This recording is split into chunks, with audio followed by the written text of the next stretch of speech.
Conexão Itajubá recebe aqui nos estúdios da Panorama uma das mais renomadas pesquisadoras do Instituto de Recursos Naturais da Universidade Federal de Itajubá, professora doutora Michele Reboita.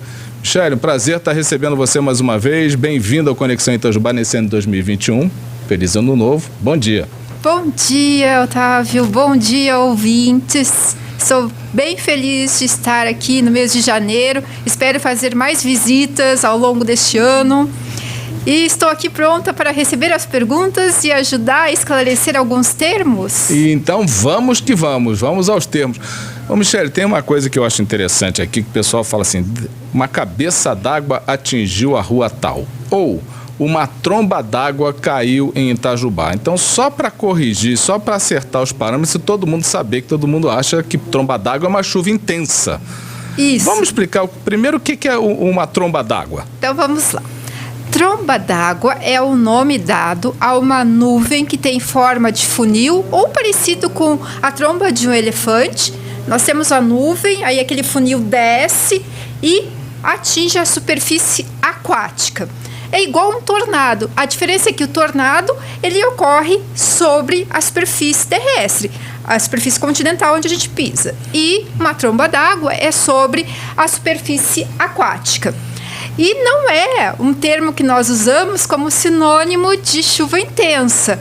Na linguagem popular cotidiana, o povo emprega, teve uma tromba d'água como sinônimo de chuva forte. Mas não, na linguagem acadêmica, científica, nós não utilizamos esse termo. Quer dizer, é como se fosse realmente uma tromba de elefante, é igualzinho, né? Feita de água que sai dá no mar e dá em regiões onde tem vento para isso, né? Não, tem que ter nuvens muito profundas na atmosfera. Quando eu digo nuvens profundas, a gente está aqui na rádio, estamos vendo a base das nuvens. São nuvens que se estendem dessa base a 10, 12 quilômetros de altura. Essas nuvens dão condições para a formação de uma rotação dentro delas que se estende em direção à superfície. Se é sobre a água, é uma tromba d'água. Se é sobre a terra, é um tornado. Mas aqui em Itajubá, aqui na nossa região, tem algum lugar com água suficiente para fazer essa tromba? Ou seja, a nuvem chegar aqui e fazer essa sucção? A gente tem Lago de Furnas. Só em Furnas, né? Mas para ter a tromba d'água, a gente precisa de tempestades severas. A condição para a formação dela não é a existência da superfície aquática, é o que está acontecendo lá na atmosfera. No Brasil, nós temos alguns registros na região sul do país. Aqui na região sudeste, em Andatuba, se eu não me engano, também tem ocorrência desses fenômenos, porque são locais onde tem muito suprimento de umidade na atmosfera e condições de formar tempestades. Mas os locais mais comuns de terem tornados são nas regiões de Oklahoma e arredores nos Estados Unidos. Aqui, ainda bem, a gente não sofre tanto com esse fenômeno, porque é devastador.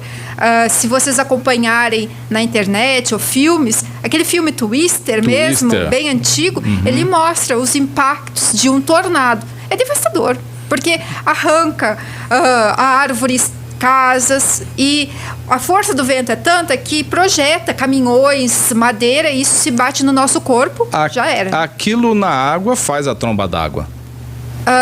Aquele fenômeno, aquele tornado em água... É o nome tromba d'água. O nome tromba d'água é o formatinho da nuvem de tromba. Que chegou até a superfície da água. E a cabeça d'água?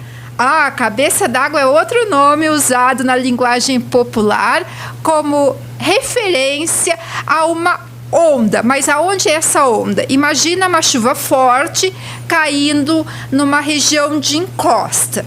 Aquela água que percola, que desce, ela forma tipo uma onda. Aí o povo, em geral, utiliza esse nome, cabeça d'água, mas também não é um nome utilizado na linguagem científica.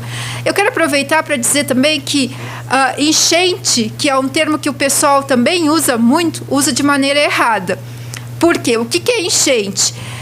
A enchente é quando o rio chega ao nível máximo de água sem extravasar. É toda a quantidade que ele pode conter.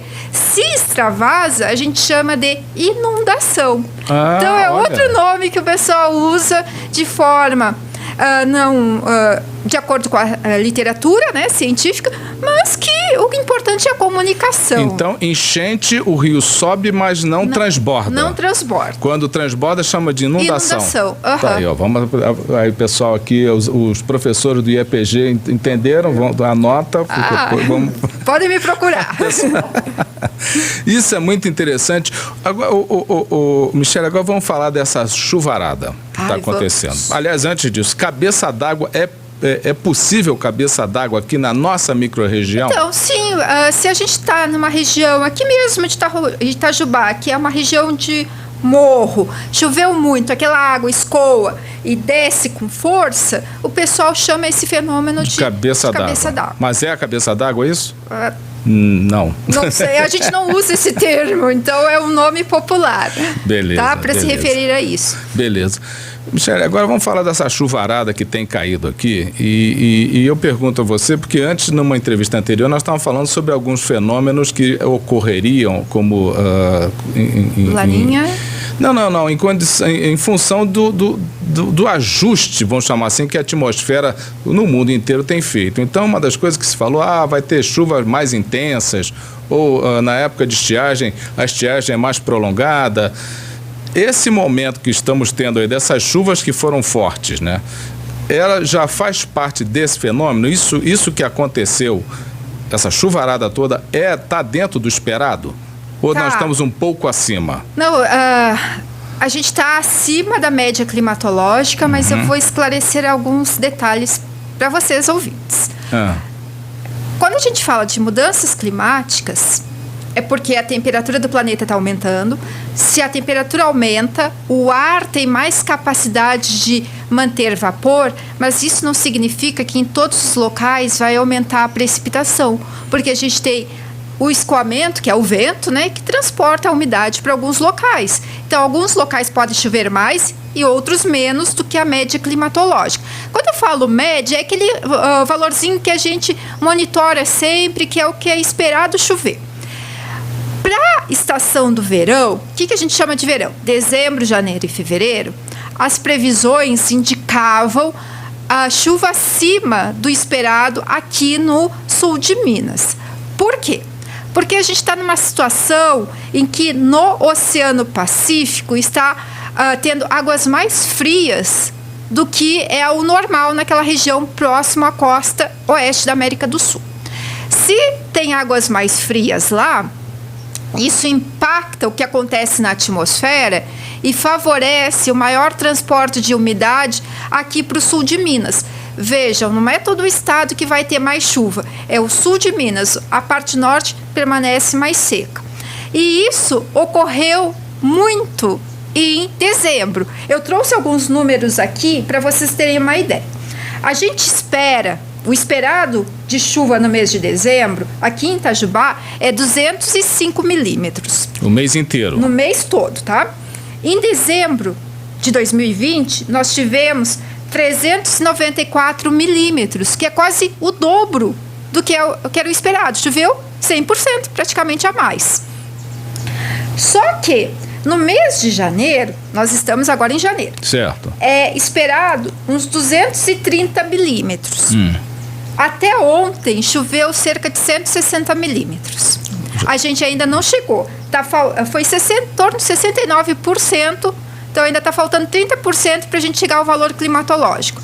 E aí vem a pergunta, né? E o que vai acontecer em fevereiro?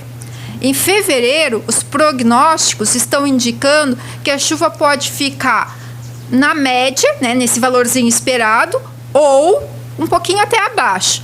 Mas como dezembro choveu muito, quando a gente faz o somatório do verão, a gente vai ter o quê? Acima da média. Porque... vejam, eu obtive um dado ontem com um colega, ele me passou que em Piranguçu choveu 546 milímetros em dezembro.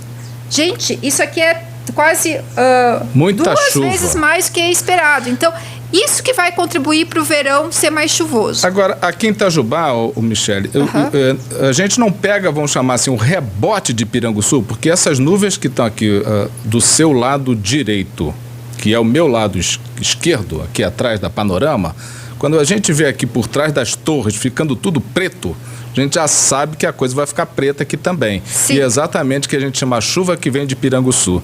Itajubá pegou esse rebote? A gente tem esse rebote que você fala, porque o fenômeno que está atuando é na região toda, não é só local. Claro que vai ter diferenças no total, no volume de chuva. Mas isso vai depender das características locais. Se eu estou aqui, a montanha está influenciando, favorecendo o ar a subir, pode ter mais chuva, pode ter menos chuva. Isso vai depender das características locais. Eu posso vir aqui também outro dia e explicar para o ouvinte como fazer um pluviômetro artesanal para ele colocar na sua residência e monitorar o quanto chove no mês. Maravilha. Nossa, a gente pode fazer uma sessão sobre pluviômetros. Curso de laboratório de ensino médio. Que a gente aprendia na escola. Ô, Michele, então, mas o que, concretamente falando, para fevereiro e março, porque tem as famosas cheias de março, né? A enchente das goiabas. A situação pode ficar igual ou pior, no sentido de mais chuva do que agora em dezembro? Não. Eu fiz uma avaliação do que estava acontecendo nos modelos, o que eles estão projetando, né? Pessoal, essa parte de saber o futuro, a gente não tem bola de cristal. A gente usa modelos matemáticos, um monte de equação. A gente precisa de computadores potentes. É muito dinheiro investido nisso, né? Para a gente conseguir essa informação.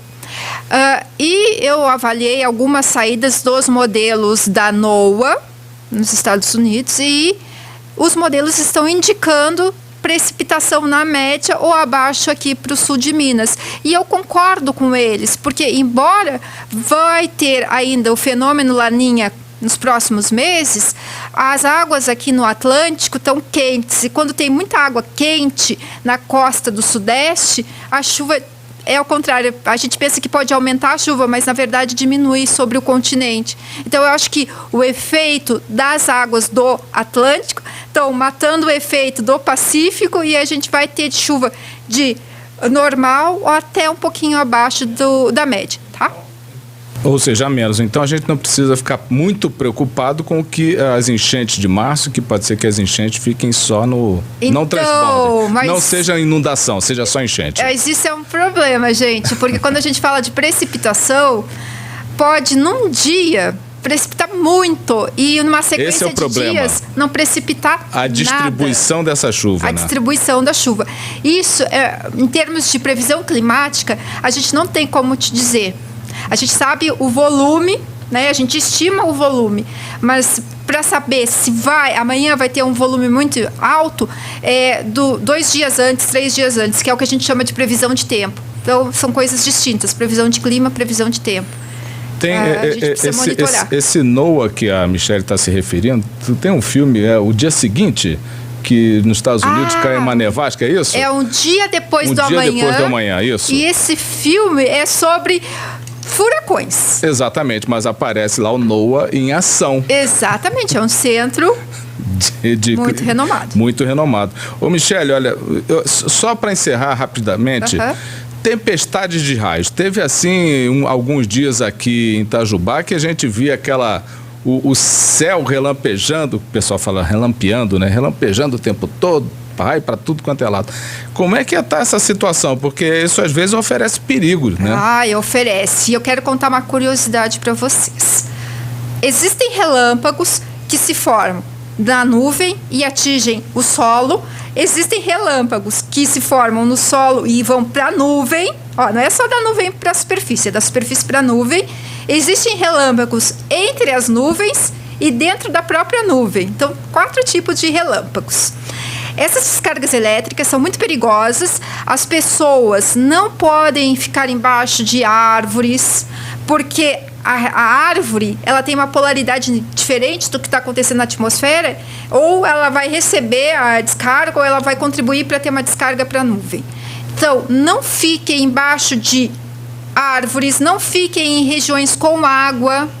Tentem se abrigar, pessoal. É muito perigoso. Eu não tenho uma estatística, na verdade não tenho. Ainda consultei o Henrique ontem, perguntei para ele se ele sabia de uma estatística do número de descargas elétricas que está aumentando. Então a gente não sabe. O que a gente tem agora de informação é que tem mais monitoramento. Inclusive, lá na Unifei, nós temos um sensor de descargas elétricas e aí, daqui uns 2, 3 anos, a gente vai poder já fazer umas estatísticas para apresentar para vocês. Mas agora, nesse exato momento, eu não tenho a informação para dizer, olha, está aumentando. O que eu tenho a fazer aqui é alertar, não ficarem sob árvores, não ficarem em piscinas, em lagos, rios, quando tiver tempestade. É muito perigoso. Muito perigoso. Além do motivo raios que podem atingir a superfície de água, tem quando chuvas em excesso na cachoeira.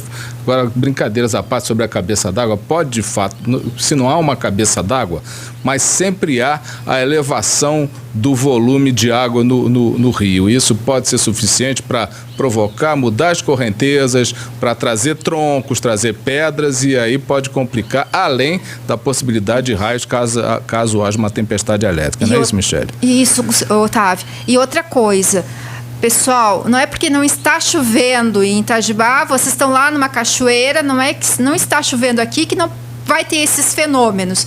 Porque a água, ela vai sendo transportada, né, no rio, e se chover num lugar amontante, num lugar mais alto, aquela água vai escoar e vai chegar. E é muito comum a gente ver nos noticiários óbitos associados com este problema, que as pessoas acham que não está chovendo, o tempo está bom, mas esquecem do que está acontecendo adiante.